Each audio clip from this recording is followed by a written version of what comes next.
Great book. Right? You're going to a great book to see whether all your assignments are in and everything corresponds to what you recollect or have a record of. And please don't hesitate to check that. Okay? When we go there and double check it, just to be sure, just to make clear some certainty about whether we have everything. Because sometimes we make mistakes. Our eyes, we're not robots, so when we make these entries into a great book, very often the entries themselves, you have to follow a column, a fairly lengthy row, and it's not always the case that we get them in the right place. So make sure you double check what you recollect, all your assignments and so on, that they're there. And if not, let us know as quickly as possible that something seems to be missing. Anything else? Any questions about the exam or those procedures? Well, you know that there's another set of slides that are posted, and you got my message with respect to it. So what I've done is I've taken the objectionable pictures out of the original set of slides and finessed some other places. So my hope is that the slideshow will be pretty easy.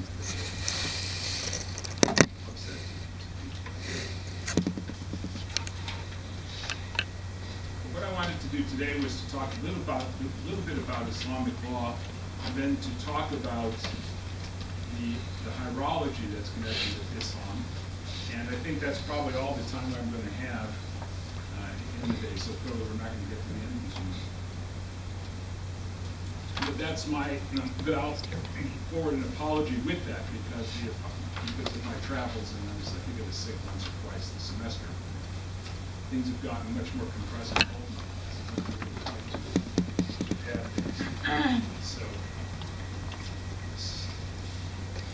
So the issue is if we don't get to all these items, you do have a book by Nasser, which is quite good, and then you also have the remaining slides, which I think are to a large extent, not entirely, but to a large extent, some of these questions will certainly guide you through some of the things.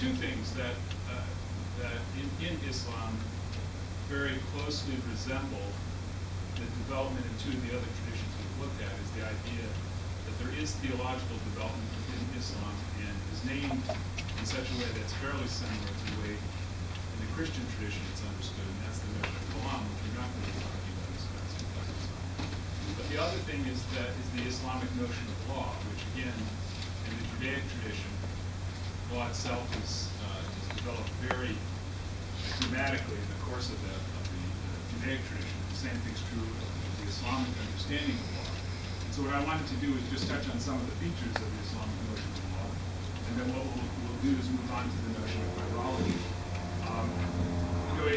What I've tried to express in this class is that different traditions have, in some sense, different geniuses. I mean, things get developed in the tradition, and often this is driven by certain features of the tradition itself, so that certain traditions are based in orthopraxy more than orthodoxy, or some are balanced like the Islamic tradition, or some traditions maybe focus on the notion of orthodoxy, not to the exclusion, but as an emphasis which represents a shifting and balance of traditions. And Christianity, of course, can focus on orthodoxy to a large extent.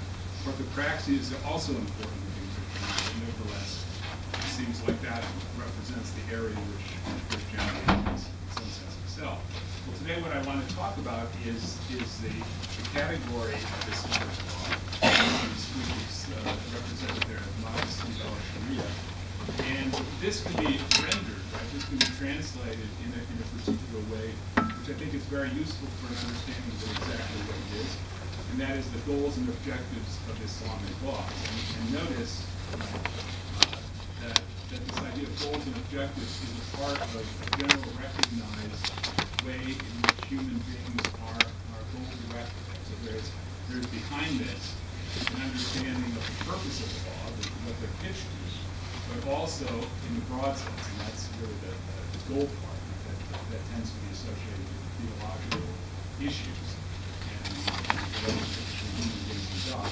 And then there are objectives, which objectives typically are viewed in the scheme of things as shorter-term or practical guides to concrete action. So there's a notion of the instruments that are necessary to achieve the long-range goals and the goals themselves. And I think that that this is all bound up in an interesting way also with the value system that lies behind this. So the axiological so are part of this. The key to understanding of this is actually connected with the prophetship of Muhammad. And he sent this in a specific way, according to a specific capacity, or say a particular mission. And this, the Quranic verse is here. We have not sent you except as a mercy to the world. And we'll come back to the notion of mercy because it's a key term in Islam, and one which applies to God especially. It's one of the most often repeated descriptions of who God is. But we have not sent you except as a mercy to the world. And then later on, right, as a healing to the spiritual ailment of the hearts, the guidance and mercy for the believers in men. And in these two verses, I don't say that this is the fullest summation possible, but in these two verses you have some sense as to how Islamic law functions, what it's supposed to apply to. So first of all, it's a mercy from God that this law would be delivered. We've seen similar ideas in the two preceding traditions. There, of course, each tradition has its own unique way of expressing what constitutes the mercy. But there's an important point being made here, which is one which is very similar to Judaism, and that is that what looks from the outside as being an onerous yoke or a set of obligations, from the inside is actually seen as a kind of medicine for the soul. So it's seen as something which is good and transformative for people.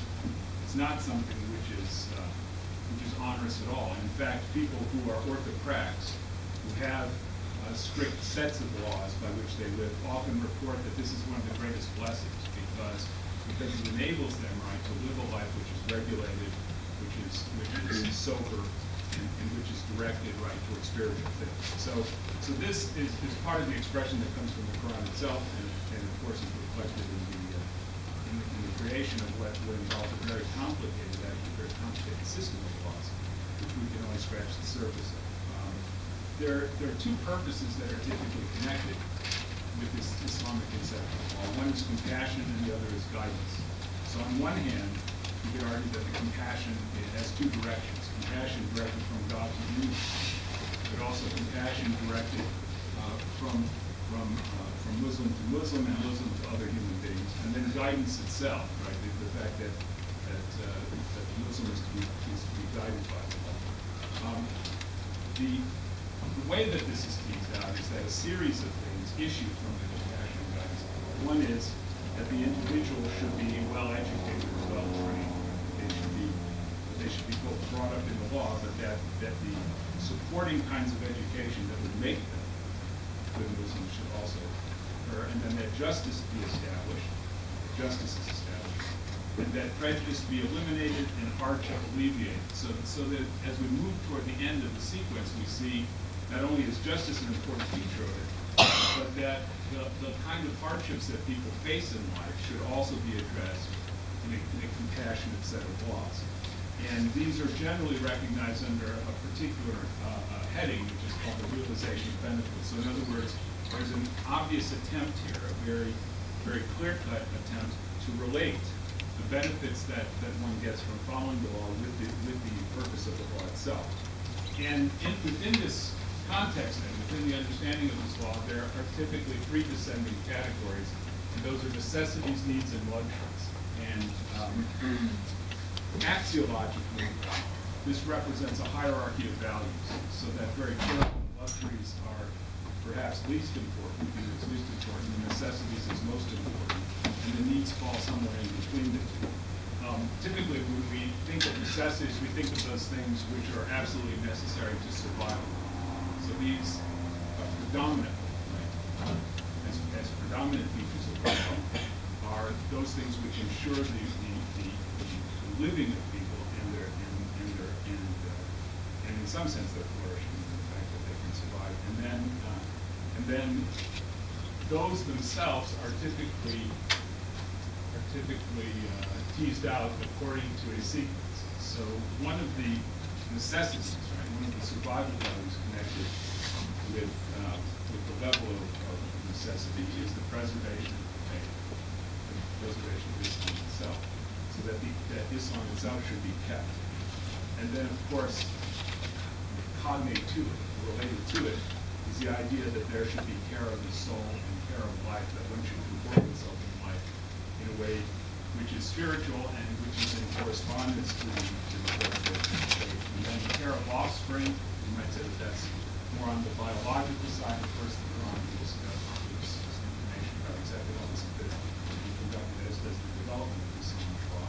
But the care of offspring, and then the care of the intellect, and then wealth. And wealth here doesn't mean the accumulation of vast quantities of wealth. It means wealth sufficient to live in comfort. And then finally, honor, right? That the dignity and honor of the person should be preserved.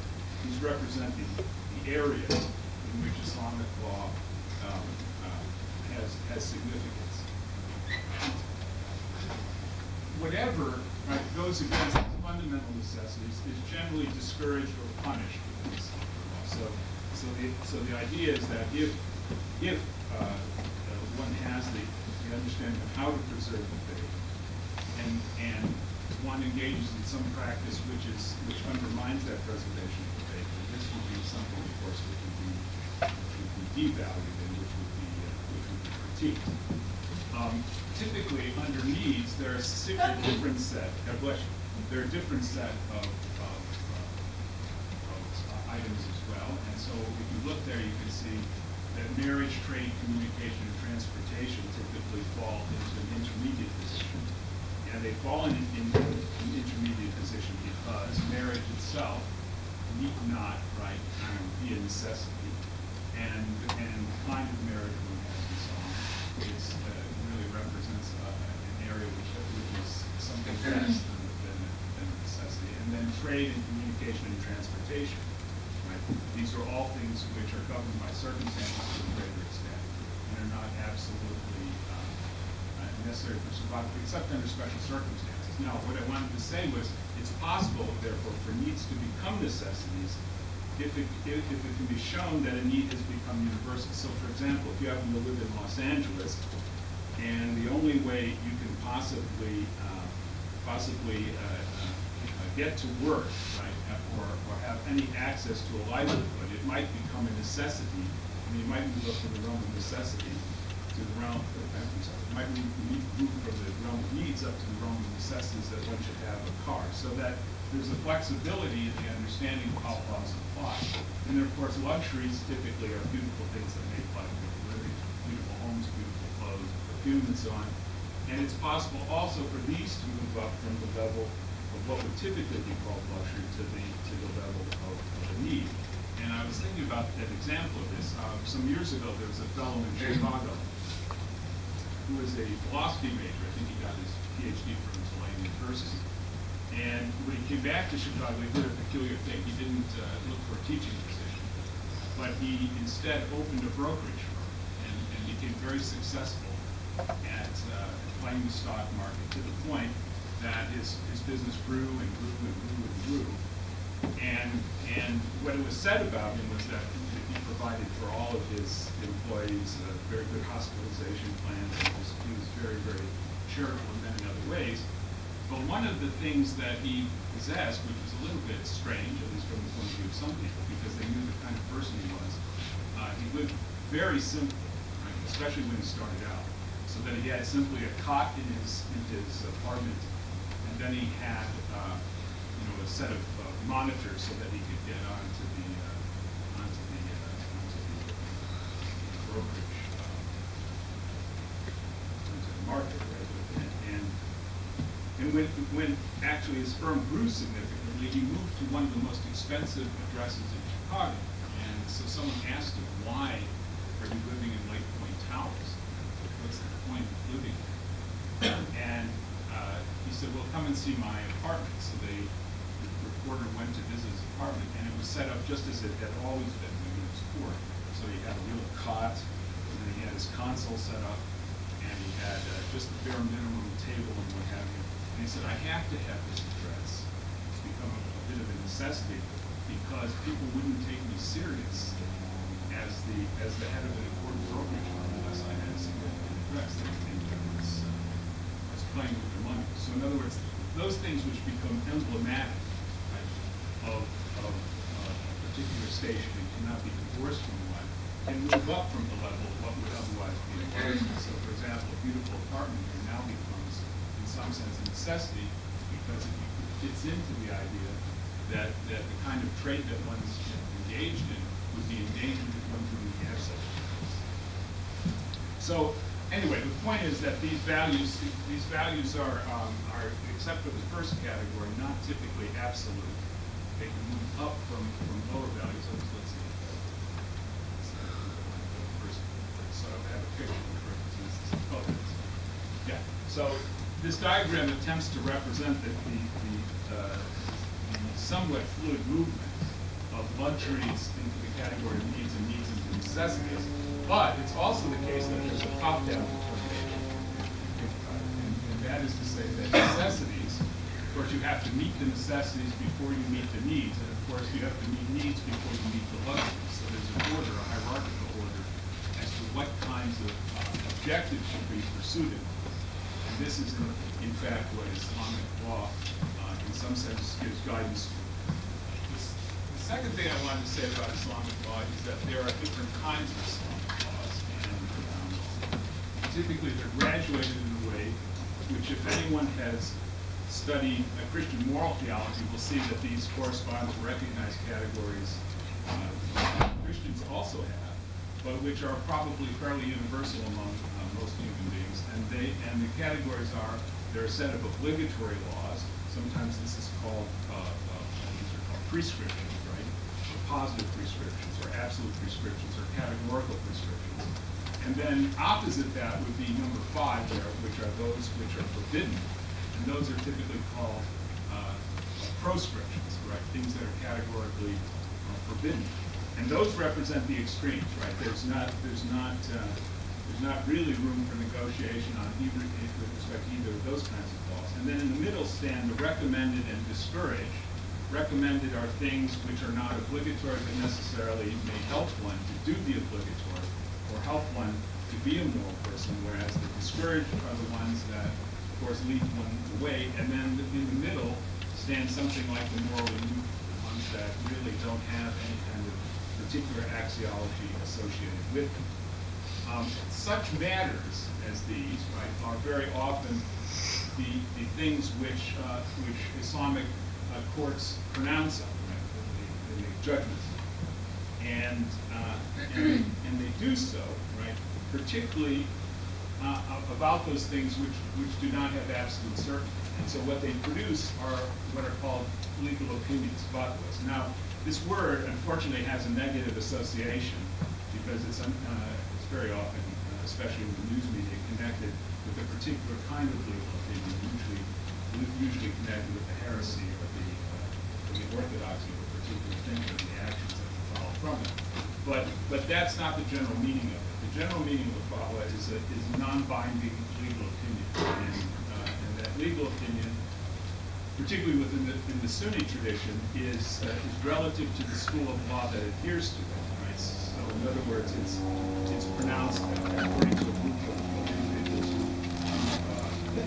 who see a particular authority as being the authority. And in the Shiite tradition, they are relatively binding, and that has more to do with probably with the fact that there are fewer schools of law within the Shiite tradition, but also with the hierarchical structure of the tradition itself. But the important thing is that if you think of what a fatwa is, it's very much like a legal opinion, and what it's connected with is very often the reasoning that the scholar used to arrive at. First of all, it's issued by a scholar typically, although in theory anyone can issue a fatwa. But the idea is that usually it's connected with a legal authority who has a legal scholar who has knowledge, right, of how to reason according to Islamic law, and it also contains the argument that the person used in order to come to the conclusion. So it gives, it's kind of like a Western legal term, right? Because it contains in it the various, not only the various laws that are cited, but also the manner of reasoning that it's produced. And this is almost always connected with what we would call expansive law or interpretive law. It's not necessary to have fatwas about things which have already been absolutely decided.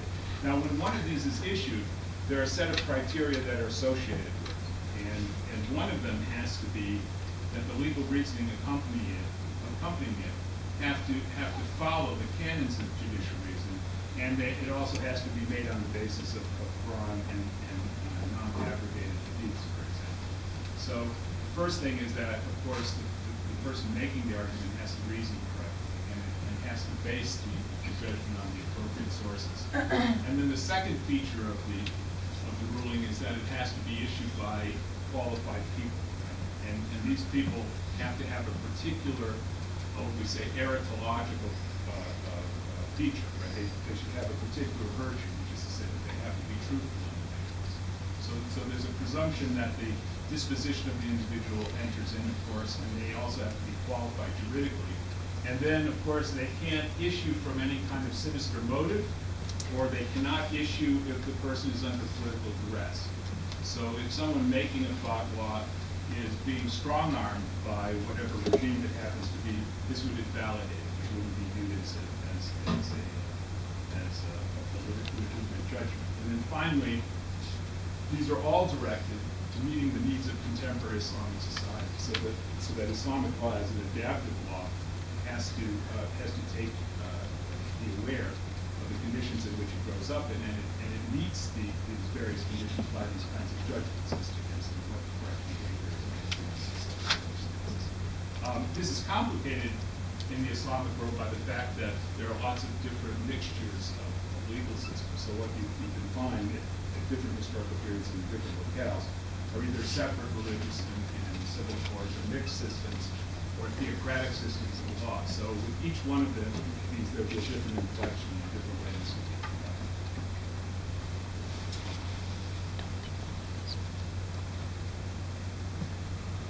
All right. What I wanted to pretty much finish off the day talking about that is the notion of hierology in the Islamic tradition. And we used this category before to talk about the ultimate within any given religious tradition. In this class, with respect to the ultimate in the Western religious traditions. And what I wanted to say is what I've done is I've added two figures by just for point of contrast, because Islam takes up two figures which also occur. It takes up other figures as well. It takes up two figures which have the status, in the case of Jesus, of the ultimate in another tradition, and then his mother Mary, who is viewed very similarly, actually, in the Islamic view as she is in some Christian traditions. So those are tacked on at the end. They're not to be confused with the ultimate being or in any way associated with it. It's by way of contrast that they're included. So when we talk about Islamic hierology, we're talking about the ultimate within the tradition, and the ultimate within the tradition, of course, is God or Allah. And he has a series of features which, although they're described in different ways within the Islamic tradition, have overlap with the two other traditions that we've looked at. One is, of course, that he is inseparably one, although the radicality of that expression of unity is very different than, say, in the case of Christianity.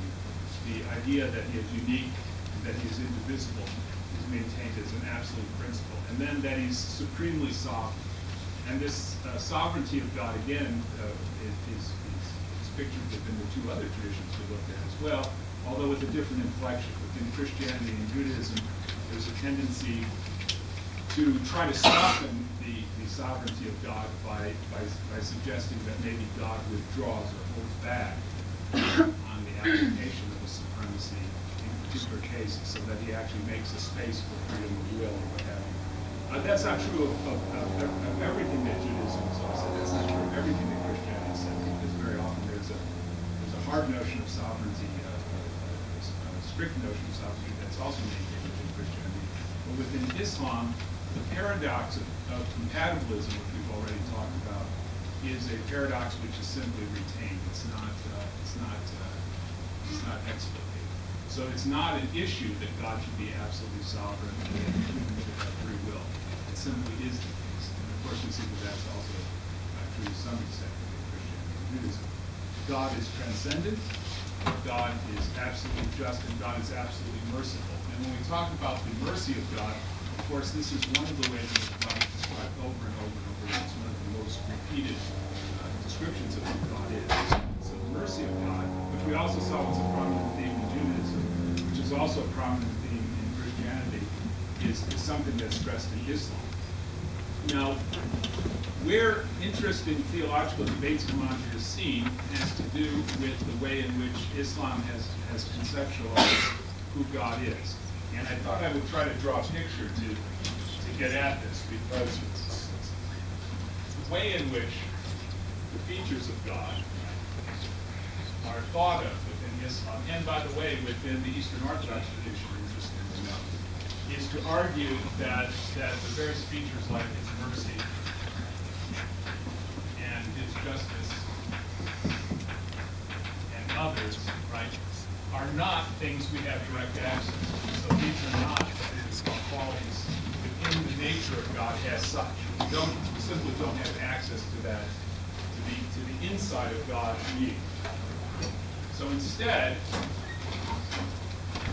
they're viewed as relational attributes, relation being to his creation. And so it's the way in which mercy is enacted, it's the way in which justice is enacted in relationship to his creation that is most important. Now, I want to say something about the Eastern Orthodox tradition. The Eastern Orthodox tradition also approaches things in this way by suggesting that a distinction has to be made between the nature or essence of God and then God's energies. Of course, this is not an Islamic distinction, but I think there's a kind of parallel. And what the Eastern Orthodox tradition would argue is that the energies are actually the things that come into being as a result of God's having created the universe. And so it's by relation to his creation that we know something about what God is like. And so what I'm suggesting here is there's a similar movement in thinking going on in Islam. The argument being that although, right, we don't have access to the inner nature of God directly, the relationships between God and the world allow us to reason back to it in some sense. And why would it allow us to reason back to it? Because we can trust that God is how would we say, a consistent being, right? That God keeps his promises, that God behaves in a regular way. And this is exactly the move that the Eastern Orthodox tradition makes as well.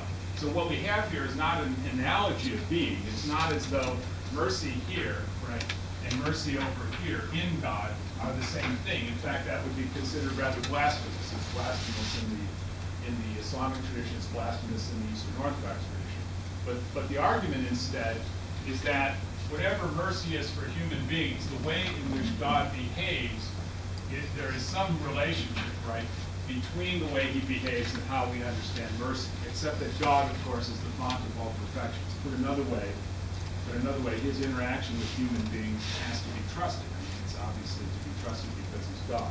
And again, the Eastern Orthodox tradition would say his energies are an expression of his nature, but they don't allow us access directly to his nature. So this has caused some people to say that what you have here is a kind of nominalism, but I'm not quite sure that the word nominalism captures it exactly, simply because we're not maintaining an absolute distinction between what we experience as mercy and what is in God. But rather, I think it's better to think of it in terms of an expression. Well, there are lots of anthropomorphisms also used within the Islamic tradition to describe the nature of God. And these are handled, again, in a similar way to the way we've seen them handled in Judaism. Maybe a little bit different from Christianity, because Christianity tends to unpack these things propositionally. But the idea is that these are very often poetic liberties. There's not a denial, for example, that God has all of these things, right? Life, knowledge, power, will, hearing, sight, speech, and so on, and many other capacities. But there's a denial that he has them as we have. And what's brought to mind here in this kind of description is the idea, again, an Old Testament idea, that the ways of God are not our ways. We're not constituted the way God is. But what this means also is that within Islam, there's not typically the move to suggest that human beings are made in the image and likeness of God. There are other things that carry the load in that kind of comparison, but the notion of image and likeness would not be one of them. And then of course these are teased out according to 99 names of God. Their favorite set of names, which are found basically in the Quran at Surah 59, verses 22 through 24, but also mentioned throughout. And what has actually happened in the history of Islam is that these get expanded to some extent, so that it's not only the case that the strict list is viewed as exhaustive, but they're also taken, their nuance and taken in a way which extends them. All of them, in some sense, represent a functional relationship to creation. This is what I was trying to get at by the diagram. The quotation here being from Azur Rahman, who says, "The Quran is no treatise about God and his natures. His existence for the Quran is strictly functional." And by functional, he means that it's the function of his relationship to humankind. It's a question of his relationship to humankind. Well, I have a passage which doesn't name all the 99 names, but which hits on some of the major features, and I apologize for this, because these Quran are different from as such Quran in pages that it bled through, the Surah bled through. But this is actually Surah 112, that's right, and it's on the purity of faith, and it begins, "In the name of God, most gracious, most merciful. Say, He is God, the one and only, God, the eternal, the absolute. He begetteth not, nor is he begotten, and there is none like unto him." The others are no like him. God is he, than whom there is no other God, who knows all things, so omniscience is being stressed here, both secret and open. He, most gracious, most merciful. God is he, than whom there is no other God, the sovereign, the holy, the source of peace and perfection, the guardian of faith, the preserver of safety, the exalted in light, the irresistible, the supreme. Glory to God, high is he, above the partners they attribute to him. So in other words, there's a recognition, right, that some other traditions associate or divide God. And then there's also the recognition that God has an importance. And the argument is that he transcends any kind of attempt to divide him or associate him at the same level of being with other creatures. He is God, the creation, the evolver, the bestower of forms, of colors. To him belong the most beautiful names. Whatever is in the heavens and on earth doth declare his praises and glory. And he is the exalted in might, the wise. That represents a kind of rundown then on some of the attributes, and it clearly expresses the supremacy of God. What I wanted to do next was then talk a little bit then about how Islam, by virtue of being a religious tradition that sees other prophets as having preceded it, right? How it then reinterprets the hierology of another tradition, Christianity, and this is particularly in the figure of Jesus, right? Within the Islamic tradition, Jesus also plays an important role. He played an important role, particularly as one of the, as they say, one of the imams of the Rasul, which is to say that he is one of the leaders of the messengers, right? Which included a group including Noah, Abraham, Moses, and Muhammad. He's given a series of honorific titles, Quranic titles. He's called Son of Mary.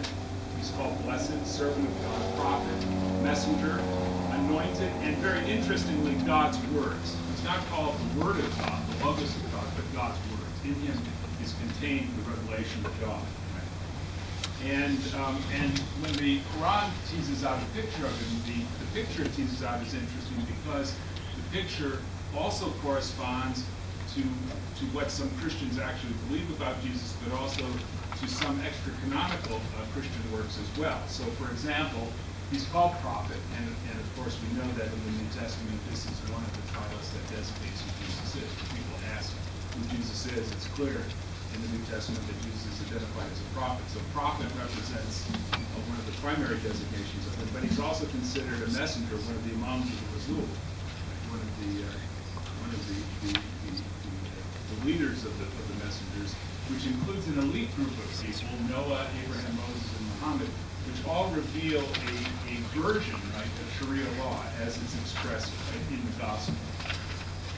And each of these, in their own time, are viewed as prophets who are sent, particularly to Israel, to restore the teachings of God, to restore the teachings of Allah. So he functions as a messenger who is the forerunner of Muhammad himself, because the presumption is, of course, that then again, the message that he brings, it falls into misunderstanding on the part of Christians, and Muhammad brings the fullness of it finally in the end. He is clearly not going to be viewed as God or God's son in the Islamic tradition. And the reason for this, of course, is because there is no such possibility. The view of Islam is very similar to that of Judaism. It's simply not the case that God has ontologically offspring. This is not a possibility. So Christianity represents in this case that a deviation, right, or the generation of an idea which is new, but which would be viewed as heretical from either of those other traditions. And then, of course, he's conceived by a virgin. The virginal conception is maintained. It's a Quranic teaching, and filled with the Holy Spirit. And the Holy Spirit is typically identified with Gabriel. And then he's also said to be free from sin. So he's a human being who lived a pure life, a pure existence. This is not, there's no reference here, of course, and no intention to refer to original sin. It's not a category that exists within the Islamic tradition. He also was able to perform miracles according to God's grace or God's good pleasure. And of course, there's a narrative of these, which is very interesting because it actually corresponds to an extra-canonical gospel within the Christian tradition called the Infancy Gospel of Thomas. He animates birds. I think he makes a bird of clay, as I recall, and then animates it, and he raises the dead and so on. And some of these are directly in keeping with some of the things reported in the Christian scriptures, and some of them stand outside the Christian scriptures. One of the major differences, though, is that he is not viewed as a prophet who is killed or crucified. The indignity of crucifixion is simply not allowed him, and although there's an admission that he is assumed into heaven, typically there are different ways of explaining this, but one is that a phantasm was crucified, or perhaps Simon Cyrene or Judas may have been substituted in his stead, that it's not Jesus who actually suffers crucifixion. And of course, there's no question then of there being a resurrection, nor is this related in any sense to an incarnation. And then he's also viewed as the forerunner and proclaimer of Muhammad, so that he represents, I guess you could say, if John the Baptist stands to Jesus as the forerunner, Jesus stands to Muhammad as a kind of forerunner. There is a teaching, though, about the end of time, and the suggestion is that he'll return at the end of time, he'll descend, and he will actually fight on the side of the great Mahdi against the false Messiah, the Ad-Dajjal, right, the great deceiver who will come at the end of time. And so that in many respects, if you look at some of the apocalyptic books of the Hebrew scriptures, you look at the book of Revelation, and then if you look at the Islamic tradition, they have some of the same views about what will happen at the end of time. His role in this end time is not consistently specified. He may be involved in the judgment, he may not be involved in the judgment, but nevertheless will be a part of the final battle. And then the other figure that I wanted to mention also is Mary, Jesus' mother, who also adheres to Islam. And what's interesting to me, being a Roman Catholic, is that Mary is given many honorific titles, and this would be very familiar to someone who happens to be Roman Catholic, less so in Eastern Orthodoxy, and not so much in Protestantism in the Christian tradition, but here are just simply some of the honorific titles. She who was chosen, she who was purified from the start, the assumption being she was pure of sin too.